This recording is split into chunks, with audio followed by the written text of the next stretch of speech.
The combat simulation chamber of the Galactic Defense Academy hummed with subdued energy as dozens of military instructors gathered around the observation platform. Their collective gaze fixated on the lone figure standing at the center of the arena. A remarkably small creature by galactic standards, barely reaching the chest height of some of the assembled species. Amara Blackwell stood with an almost casual stance, her human eyes scanning the simulated battlefield with a sharp intensity that seemed to pierce through the holographic projections. Around her, the Academy's state-of-the-art combat drones materialized, their forms shifting between different threat profiles, from the swarm-based tactics of the Krell to the heavy armor configurations of the Dracther legions. Groznik, the Academy's senior training commander, clicked his mandibles in anticipation. His chitinous exoskeleton gleamed under the artificial lighting as he turned to address his fellow instructors. "Observe carefully," he rumbled. "This human represents an experimental program, a test to determine if Deathworlders can be integrated into our defensive forces." "Deathworlder," Trellis muttered, his reptilian scales rippling with barely concealed disdain. The lead simulation designer had spent centuries perfecting these combat scenarios, and the very notion that some primitive species could excel at them seemed preposterous. His forked tongue flicked out, tasting the air nervously. Plex, the youngest among the instructors, practically vibrated with excitement. His antennae twitched erratically as he bounced on his segmented legs. "I've heard stories about Earth, constant warfare, natural disasters, predatory wildlife. They survive where most would perish." As if on cue, the simulation commenced. The first wave of drones descended upon Amara in a perfectly choreographed assault that had overwhelmed every trainee before her. What happened next would be burned into the instructor's memories for years to come. Amara moved with fluid grace that belied the lethal precision of her actions. She didn't just dodge the incoming plasma fire. She seemed to anticipate it, dancing between energy beams like they were raindrops in a gentle shower. When she struck back, it was with calculated brutality that made several instructors gasp. "Impossible," Trellis hissed as Amara used one drone's momentum to slam it into another, creating an explosion that cascaded through the entire formation. "She's not following any established combat doctrine." Groznik's compound eyes widened as he watched Amara craft makeshift weapons from the debris of fallen drones, her small frame somehow generating enough force to hurl them with devastating accuracy. "She's adapting," he murmured. "Each movement serves multiple purposes: offense, defense, and repositioning." The simulation escalated through its various difficulty levels, each one designed to push trainees to their breaking point. But Amara seemed to treat each new challenge as some kind of entertainment. When a particularly complex trap sprung around her, she actually laughed, a sound that sent shivers through the assembled instructors. "This is what you call advanced combat," she called out, her voice carrying easily across the chamber. "Maybe you should try ducking next time." As the final boss-level drone appeared, a massive construct that incorporated every battle tactic in the Academy's database, Amara did something that defied all logic. She didn't retreat or prepare for a lengthy battle. Instead, she charged directly at it, using its own bulk as cover while she systematically dismantled its defenses from within. The simulation ended with a spectacular explosion of holographic light, leaving Amara standing alone in the center of the arena, barely breathing hard. The silence in the observation room was deafening.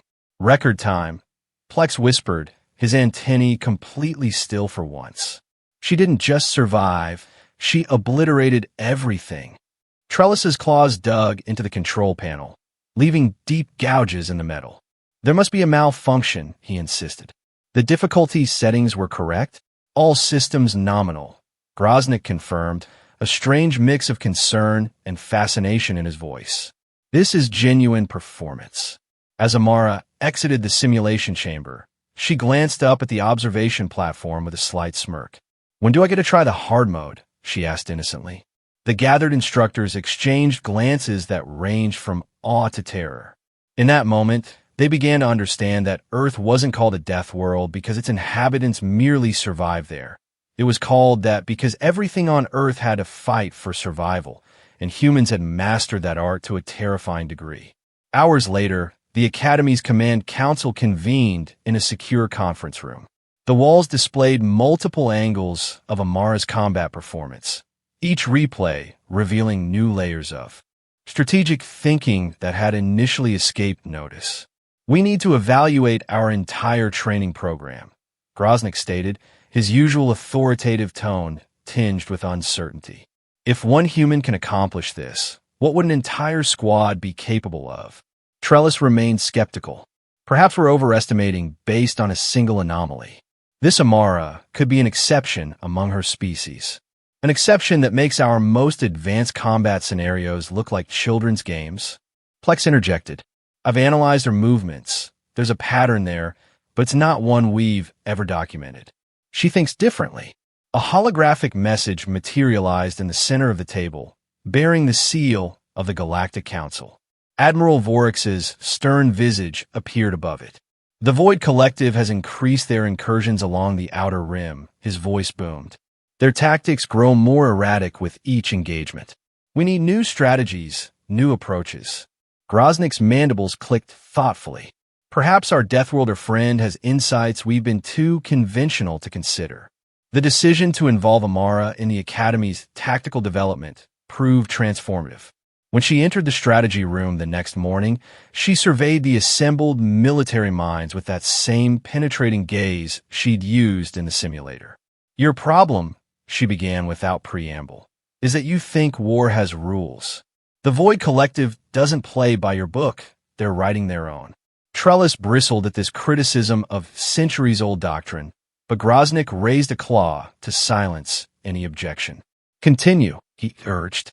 Amara moved to the tactical display, her small hands rapidly reconfiguring the battle scenarios. "You keep trying to impose order on chaos. Back home, we learned that sometimes the only way to fight chaos is with controlled chaos of your own." She pulled up footage of the Void Collective's latest attacks. "See these patterns? You call them random, but they're not. They're probing for weakness, testing responses, learning. Like a virus adapting to antibiotics." "And your solution?" Trellis challenged. "Give them what they want. Unpredictability." Amara's smile held a predatory edge. "We humans have a saying, if you can't beat them, confuse the hell out of them." Over the following weeks, Amara's influence spread throughout the Academy. She introduced concepts that seemed insane to traditional military thinking: deliberate disorder, asymmetric responses, tactical improvisation based on psychological warfare. "You're teaching our soldiers to think like barbarians," one council member protested during a heated session. Amara's response was characteristically direct. "No, I'm teaching them to survive. The universe doesn't care about your civilized warfare. The Void Collective certainly doesn't." As her methods gained traction, the Academy requested additional human personnel.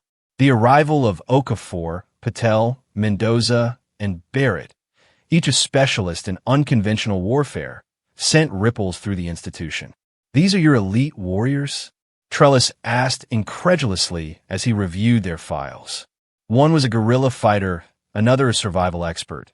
One appears to be some kind of mental warfare specialist, and the last. "What exactly is a fixer?" Barrett, overhearing the conversation, offered a wolfish grin.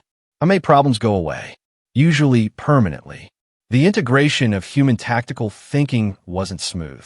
Cultural clashes erupted regularly, with traditional instructors appalled by the brutal efficiency of human methods.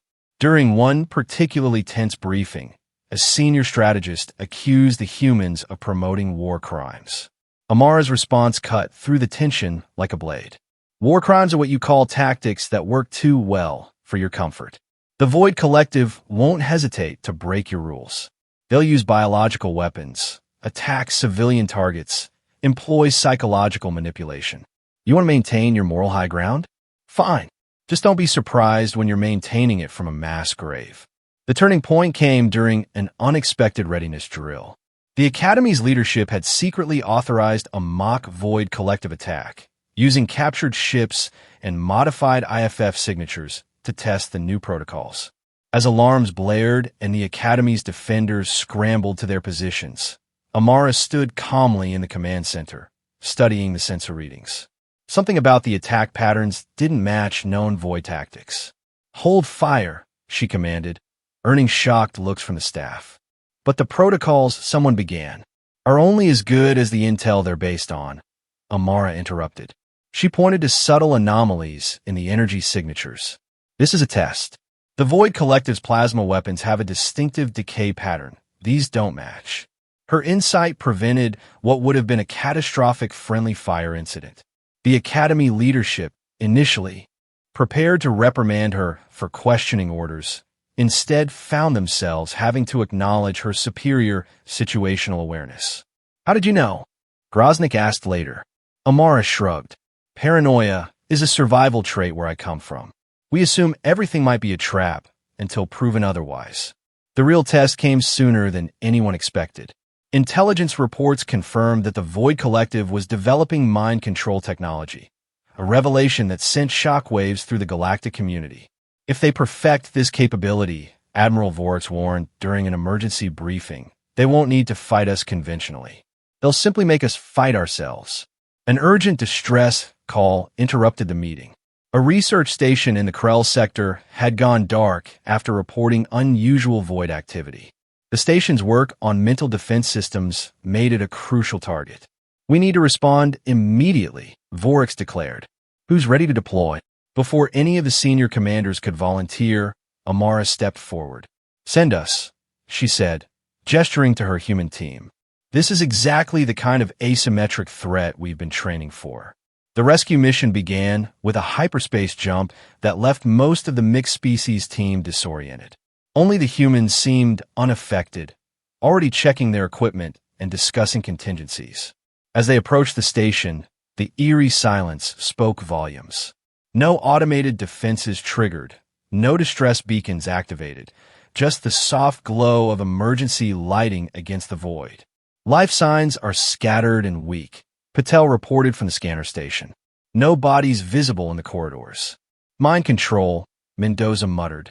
They walked right onto the enemy ships. The boarding party moved through the station with practiced efficiency. The humans took point, their smaller frames allowing them to move with surprising stealth.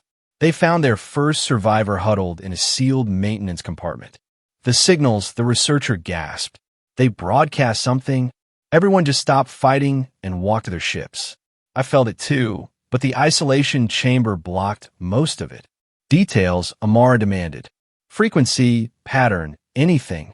Ultra-low frequency, modulated with something else. It bypassed our conscious defenses, went straight to motor control. They've been experimenting with neural resonance fields." The team barely had time to process this information before Void forces discovered their presence. The ensuing battle was unlike anything the Academy had prepared them for.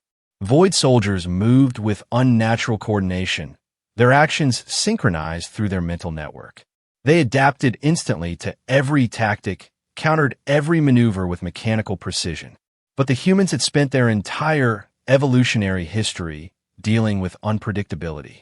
"Barrett noise," Amara shouted as energy blasts scorched the walls around them.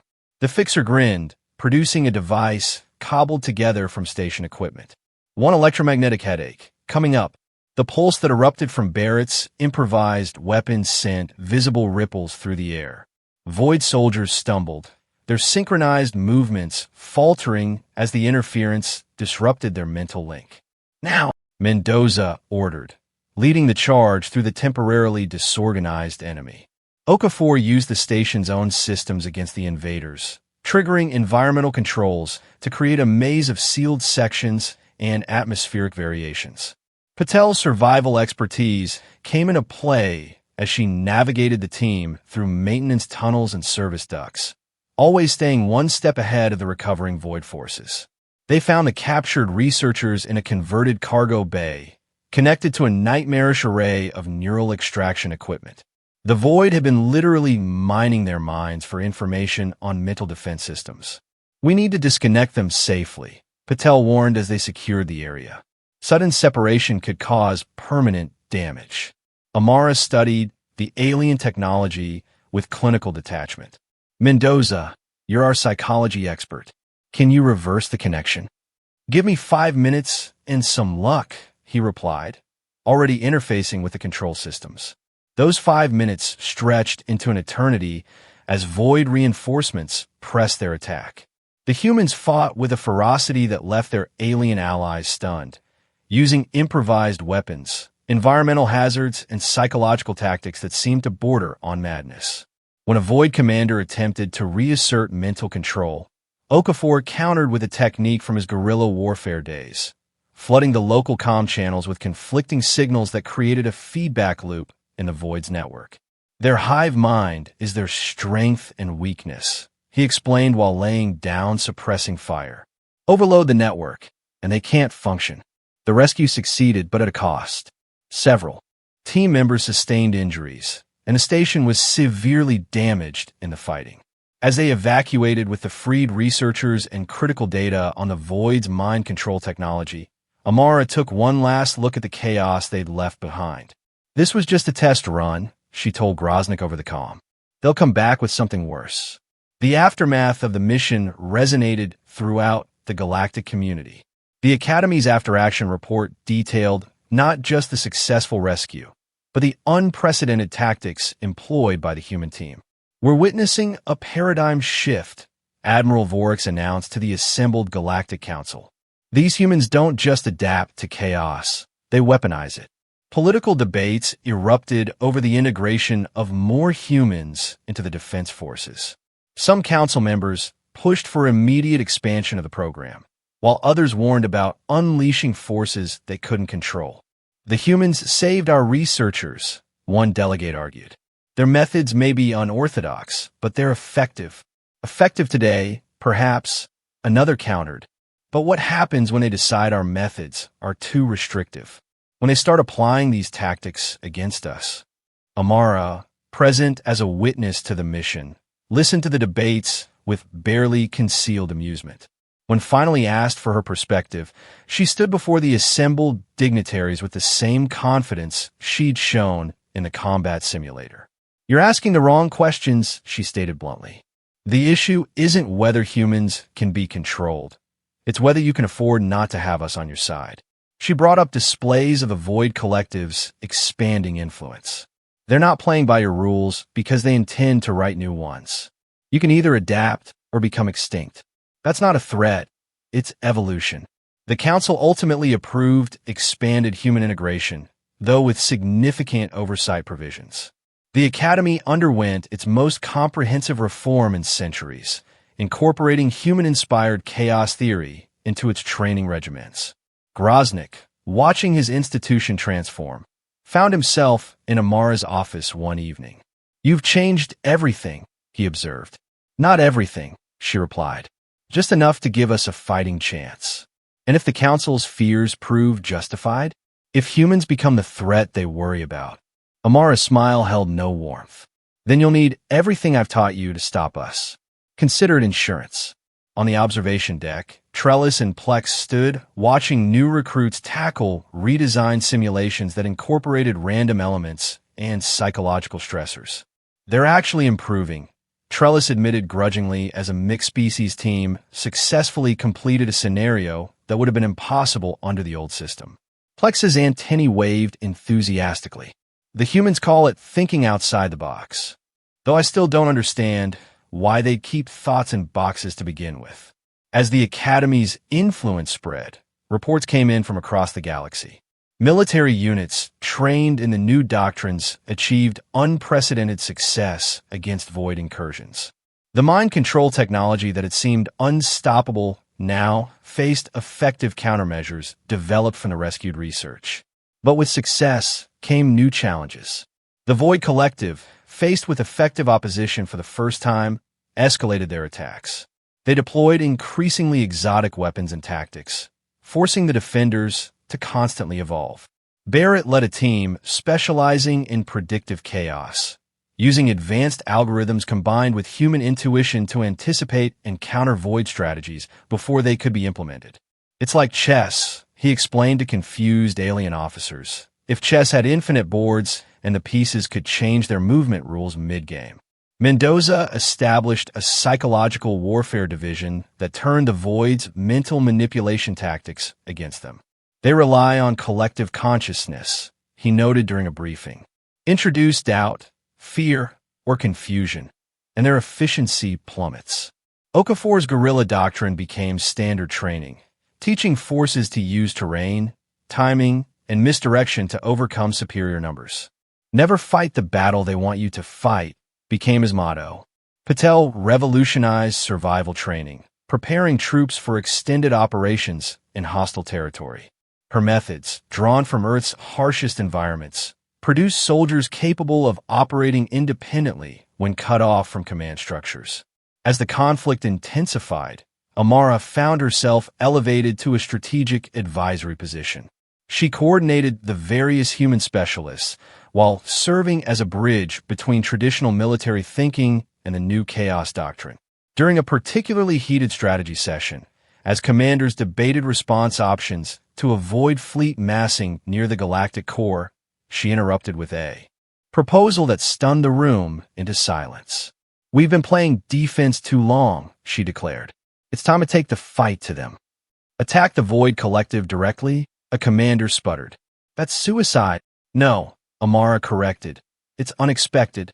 They're used to us defending, reacting, following patterns. They won't be prepared for a preemptive strike using our methods." The resulting operation became legendary in military history. Human-led strike teams infiltrated Void territory, not to engage in conventional warfare, but to sow confusion and disrupt their command structure. They employed psychological operations, electronic warfare, and tactical misdirection on a scale never before attempted. The Void Collective, faced with unpredictable attacks from multiple vectors, struggled to coordinate their response. Their hive mind, optimized for processing linear threats, couldn't adapt quickly enough to the chaotic assault. Within months, the tide of war shifted. The Void Collective, once thought unstoppable, began retreating from occupied territories. Their mind control technology, countered by human-developed defenses, lost its effectiveness. But victory came with complications. As human influence grew within the galactic military structure, cultural tensions increased. Some species struggled to accept the fundamental changes to their traditional ways of thinking. Groznik, now promoted to head of the Reform Academy, worked to balance these competing interests. "We're not abandoning our principles," he assured concerned officials. "We're evolving them to meet new challenges." Trellis, formerly the strongest critic of human methods, became one of their most vocal advocates after witnessing their effectiveness firsthand. "I was wrong," he admitted publicly. "We were so focused on perfecting our systems that we forgot the most important rule of survival: adaptability." As relative peace returned to the galaxy, the Galactic Council convened to address the implications of human integration. The debates were fierce, with some calling for restrictions on human military involvement, while others pushed for expanded cooperation. Amara, attending as humanity's representative, listened patiently before offering her final thoughts. "You invited us here because you needed our help," she reminded them. "We've shown you new ways to fight, to think, to survive. The question now isn't whether you can trust humans, it's whether you can afford not to." She gestured to the star map, displaying recent conflict zones. "The Void Collective is beaten, not destroyed. They'll adapt, evolve, return with new strategies. And they're not the only threat out there. The galaxy is vast, and not everything in it plays by your rules." Admiral Vorix nodded gravely. "What do you propose?" "Partnership," Amara replied. "Real partnership, not just military integration. Share knowledge, perspectives, approaches. Learn from each other's strengths and compensate for weaknesses. The diversity that made you fear us is exactly what makes us valuable allies." The Council's decision to fully integrate humans into galactic society marked a turning point in history. The Academy became a center for cross-species learning, where traditional doctrine merged with human innovation to create something entirely new. Years later, As Amara stood on the observation deck of the Academy's newest training facility, she reflected on the journey that had brought humanity to this point. Earth was no longer isolated, its people no longer viewed with suspicion and fear. Beside her, Groznyk observed the latest class of recruits, a mix of species working together with an ease that would have been unthinkable when they first met. "You changed more than our military doctrine," he commented. "You changed how we see the universe." Amara smiled, watching as a young human trainee helped an insectoid classmate master a particularly difficult maneuver. "We didn't change how you see the universe. We just showed you it was bigger and stranger than you thought." In the distance, stars twinkled against the void, each one a reminder of how much remained unknown, unexplored, unconquered. The Void Collective might have been pushed back, but other challenges waited in the darkness between stars. "What's next?" Groznyk asked, sensing her thoughts. Amara's eyes gleamed with the same intensity they had shown in that first combat simulation. "Everything," she replied. "We're just getting started." As if in response to her words, an alert chimed across the facility. Not a crisis, but notification of new discoveries from deep space probes. The universe, it seemed, still held plenty of surprises. And humanity, once feared as Deathworlders, now stood ready to face them alongside their galactic allies. The chaos they had brought to the ordered military structure of the galaxy had evolved into something greater, a synthesis of tradition and innovation, of caution and boldness, of order and chaos. The future remained uncertain, filled with potential threats and opportunities. But with humans as part of the galactic community, one thing was clear: whatever challenges arose, they would be met not with rigid adherence to outdated doctrines, but with the adaptability and creativity that had allowed humanity to thrive on their death world. As the stars beckoned with their endless possibilities, Amara Blackwell allowed herself a moment of satisfaction. They had proven that humans weren't just survivors. They were pioneers, innovators, and perhaps most importantly, catalysts for change. The galaxy would never be the same. And that, she thought with a smile, was exactly what it needed.